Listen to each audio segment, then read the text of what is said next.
2 of my Q&A. Okay, first I've got to apologise. In the UK right now, it's like 50 million, billion, gajillion, shovel-of-a-lulian degrees. So I look like an overripe tomato right now. I do apologise, guys, but anyway. Let's continue with your questions. The fireman asks, have I been to any other countries? And if I have, which ones? Okay, I've been to Barcelona in Spain. I've been to France. I've been to Tunisia, which is in North Africa. And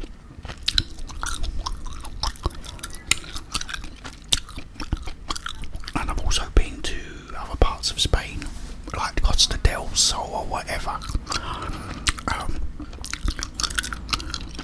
My favourite was probably, I did actually like Tunisia, but the problem was, what was really good about it is you had, all the hotels are sort of every single one is on the beach, so you just come out, got a lovely beach.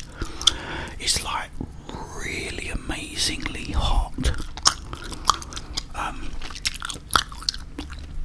There just isn't like much there.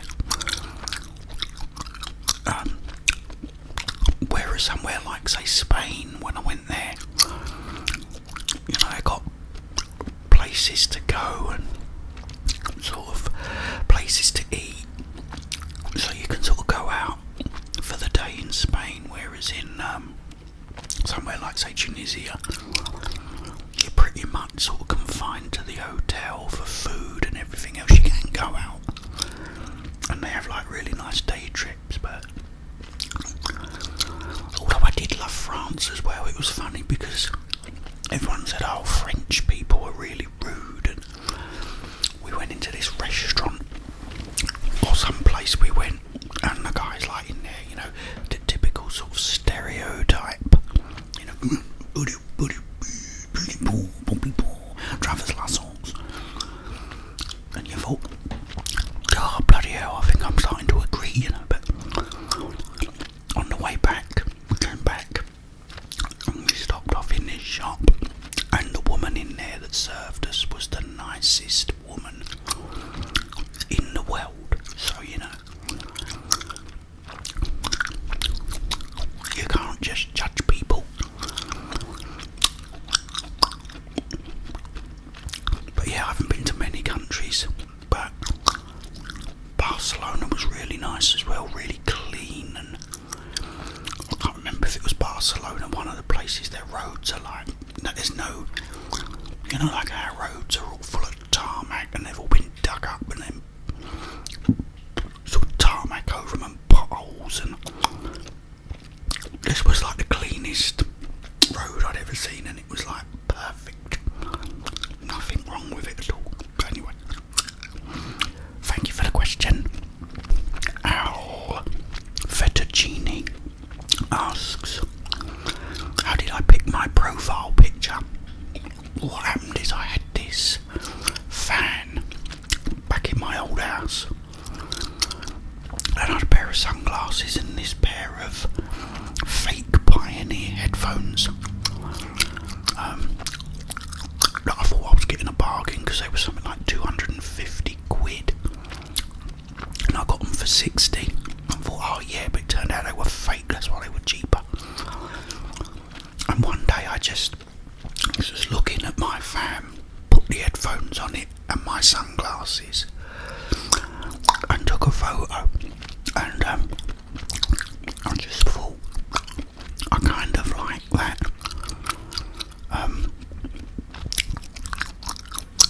Because it wasn't human anymore, it was almost machine-like looking. So I thought, I'll use that. And I used it and I loved the picture, I thought it was a great picture.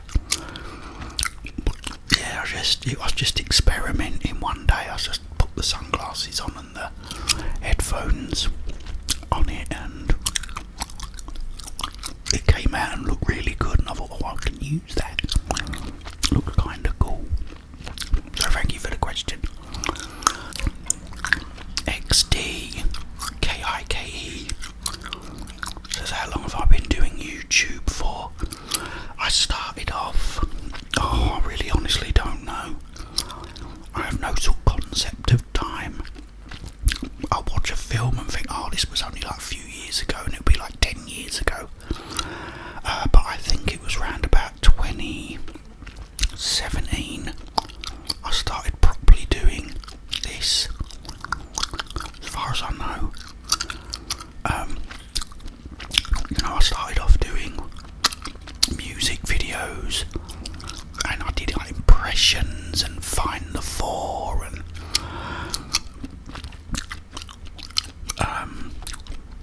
bullies getting owned videos, and I did pretty much anything, gameplay videos.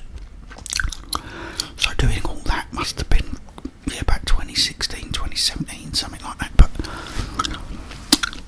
I don't know, you'll have to find my very first video. I think my very first video on this channel was a track called Calm Before the Storm, which I made on my Xbox, the original Xbox. So yeah, been quite a while, but I'm doing really, really well with this. And I sort of do this by people always requesting something. So I'd never change it. I thought there's no point in me changing it and doing something else when everyone loves it. And I get so many people that really, always message me and go, Jeff, you've helped me so much to sleep. You've helped me when I'm feeling down. So that really makes a difference. So yeah, 4 or 5 years, something like that. But thank you for the question. Elite asks, what are your top 3 movies and why? Number 3 is probably Blade Runner, because it's just such an amazing movie. It was made by Ridley Scott, and if you haven't seen it, it's just a visual feast. Just amazing movie to watch, beautifully filmed. Also the music is by Vangelis, and it's just absolutely amazing. It's like constantly, most of the movie's just pouring with rain, so atmospheric. Just an amazing film, and hearing Rutger Hauer at the end, when he says, I've seen things you wouldn't believe, and all the guy wants at the end of the day is more time. If you've never seen it, check it out. It's a brilliant movie. Number 1. Number 2, I don't know really. I'll say all this now and then I'll think, what about this film?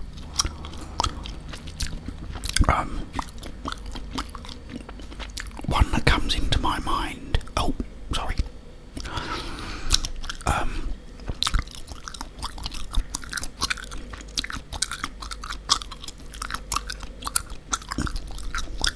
Is Alien, I think. Again, just the way it's made, the tension that you get in it, and the fact that I liked Aliens, but with Aliens it was military people that knew how to fight come in to, sort out the aliens.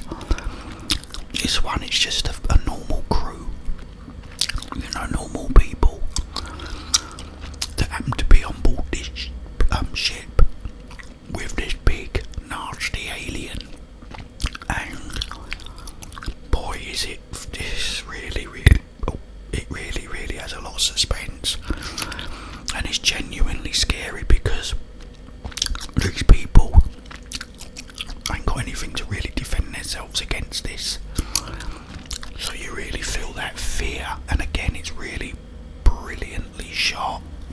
soundtrack. Really beefs up the tension. It's like absolutely fantastic. And number one is Enter the Dragon, because it's Bruce Lee. I saw Bruce Lee, loved Bruce Lee, and I got to watch Enter the Dragon, which is the closest really to seeing it in a cinema. Is my dad's friend brought a copy on 16mm film, and we had 2 rooms with this little hole in the wall, like a serving hatch.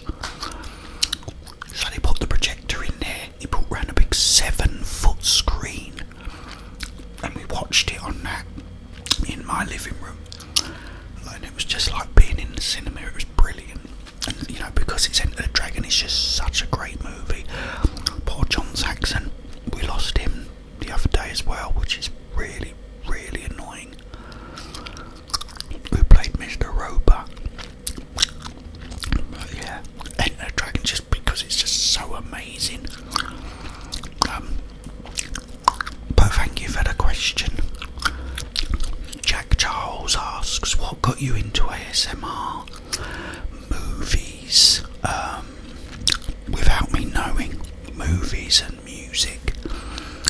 I remember watching certain movies where someone would be talking while they're eating, and I just loved it, and without realising why.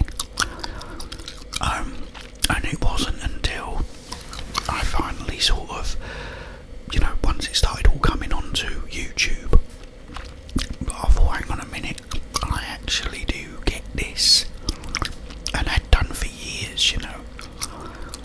So yeah, mostly movies that I've watched where someone will be eating and talking or whatever, or just talking, and I just got those, you know, it's just such a lovely, wonderful feeling.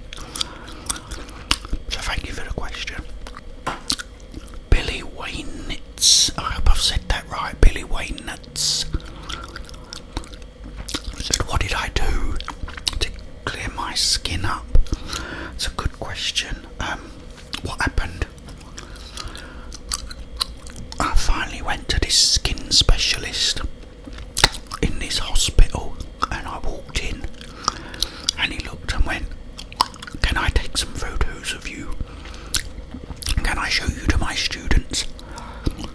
And he took photos of me, and he made me take my top off, took photos of my back and chest, got all these students in to look at me, saying, right, you know, this is like what it looks like when you have a really severe case of acne, and it's caused by the sebacous gland, or sebacous, I don't know, some gland that produces the oil in your skin. Mine just went haywire apparently. So he put me on this crash course of medication, which I can't remember what it was called, Roaccutane or something like that, and I did that for 6 weeks, 6 tablets a day. It was like, and it completely dried my face out. It stopped this sebacous gland from working, so my face totally dried out. The only annoying thing is once I sort of stopped taking them, my face was clear for about a week. Then I started getting spots again. So although it wasn't as bad, I still had all these spots all over my face for like another couple of years. I might as well have just waited. It goes away on its own, but there's something called Roaccutane which left my skin really red and sensitive to light. I wouldn't recommend it if you've got it, guys. If you've got acne as bad as I had it, I just recommend sitting it out and waiting. Just keep your skin clean, and it does go away. I know it's awful, but I actually did more harm. If you see this, I'm very, very red in the face. face now, and if I go out in the sun it goes bright red and sore, and it's horrible. And also I think a lot of my depression, I've read up that this drug caused a lot of people to have depression as well that were on it. I don't know, but you know, thank you for the question. But I got basically my body just, once I hit about 22, 23, just cleared up by itself. That was the best thing. I wish I'd just left it now. Lightning Bolt asks, even though you hated school, would you ever go back? Yeah, as long as it's a Tuesday. In my 3rd year, so I have my art lesson with my art teacher. Yeah, I used to go to school most Tuesdays purely because of that. It was just such a great day. I can't remember what the lessons were, but they was all good ones. And before break, like lunch break, I had art, so I got to sit in there, and it was peaceful and quiet, and everyone did it. Everyone enjoyed doing it. The teacher was really, really nice, and it was just wonderful. So yeah, I would go back if I had to go back to school, as long as it's only on a Tuesday. In my 3rd year, I'd go back, but not for any other reason, because I hated it. It was awful after that. But thank you for the question. Rudy Gonzalez asks, are you religious?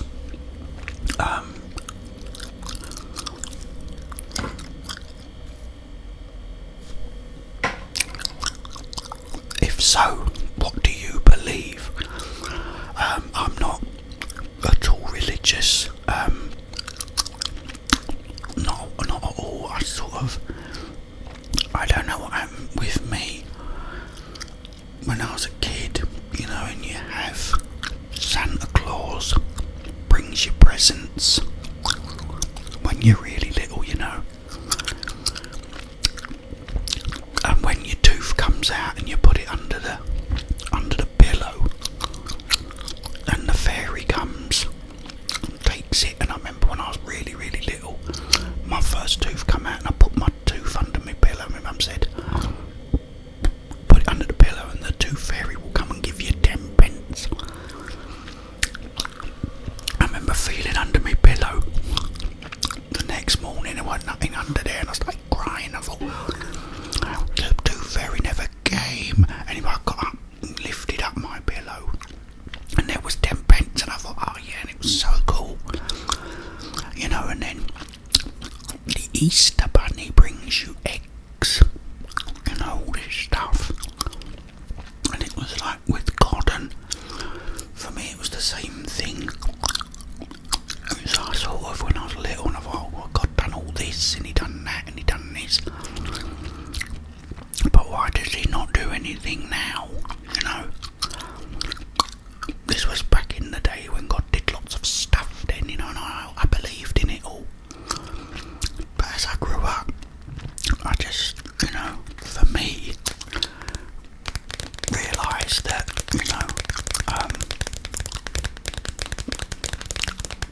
I don't see anything that makes me believe in any sort of religion. And plus, you know, that's how I look at it now. You know, that just went out the window with Santa Claus and the Tooth Fairy and everything. And also the problem is you had Santa Claus bringing you presents, you know. Someone said Santa Claus don't bring you presents, you know. Father Grumbleweed brings you presents. That's what I believe, you know. And then someone else says, no, you know, Ricky the Rabbit brings your presents. Everybody knows that. So it gets to the point where you think, well, I believed in Father Christmas, but you believe in Richard the Rabbit or whoever, you know. The Tooth Fairy, I could say, well, the Tooth Fairy used to come and collect my teeth, and then you could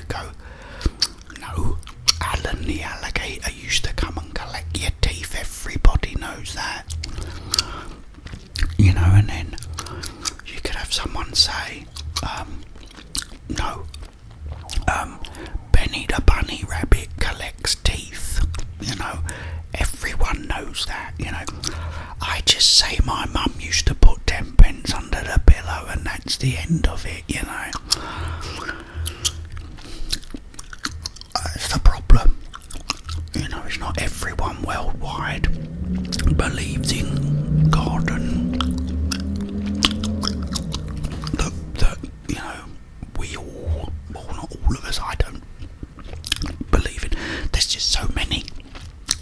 And you choose to believe in one out of all these different ones.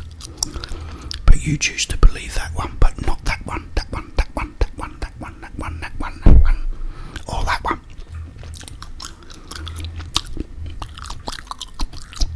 So, you know, unless, because everyone can do it. You know, we've had Live Aid by Bob Geldof, we've had people, I mean, he has the power to come down and cough. He had the power to come down and come on every TV set. If I was God, I'd say, right, you lot, I'm coming down tonight on every TV set, no matter what you're watching. I'm gonna be on at 8 o'clock tonight, and I'm gonna tell you something, you know, all this, a book, you know, or tablets that he carved in to, you know, and said don't do this and don't do that, and that come down. Now let's get with the 2020s now and say, right, there's a lot of stuff going on and it's really, really getting out of hand, you lot. I am real. I am here. You know. You better all start doing as you're told, because that's what I would like. I just don't see anything. You know, I don't see nothing. I see a kid. If I see a kid and he's just, you know, doing something wrong, I feel that, you know, if we're all his children, you know, he should be there telling them it's wrong. But anyway, I'm not getting into that. But thank you for the question. But no, I don't. And it's because there's hundreds of gods. I just choose to not believe none of them. Whereas some people will just pick one, you know. I'm not saying it that I'm right. I hope I'm wrong, but you know. Okay, guys. As you can hear, God has put music on next door to ruin my video. You know, if there was a God, he wouldn't have moved him in. He would have given me someone nice like that nurse who was gonna go in there. You know, so no. For me, God is so easy to hate and despise. But anyway, YouTube, please don't demonetize me. Okay, guys, I'm gonna finish this up now because, as you can see, you know, thank you, Lord. It does remind me of a really good story as well. Was with my music teacher, who was a religious maniac and only spoke about God all the time. And he said he fell down his stairs once. See, I've been talking about this and now this is happening. If there is a God, you know, thank you so bloody much. And he said, I broke my back. My back was definitely broken, but he prayed to God and said, oh, thank you for breaking my back. I know you did it for a reason. And then he said, you know what? I got up, my pain disappeared. And then I was just thinking, really? You know? Anyway, I'm sweating, guys, sorry. And I hope I didn't upset anyone that are religious. I am really annoyed that, you know, as I say, despite my beliefs, that they're making people not go to church. actually stopping people going to church, which is really messed up. That I do not agree with. So, you know, whatever you believe, whether you believe in something, whether you don't, you know, people are protesting in their thousands, and that's all alright, but they're stopping people going to the church, and that's just not right. But anyway, Jeff's getting all political. Jeff for president. Prime Minister, not... Whoa, oh guys, there's something so funny I'd never watched before, was something Boris Johnson, who runs this country, saying something like lily-livered jelly. I can't even remember what he says, but it's so funny. Check it out. He's going, oh, you lily-livered spineless jellies. It's just so funny. It makes me think that I'm glad he's our Prime Minister just for that. You know, he should go into the House of Commons. Say, right, you bunch of lily-livered jellies. Whatever he said, anyway. Right, guys. I love you all. Okay. I will be back with some more gameplay videos, with some more things. But in the meantime, also, I hope you're watching still. My fiancée Travis Lassance is uploading a video today as well. She's not playing, she's typing.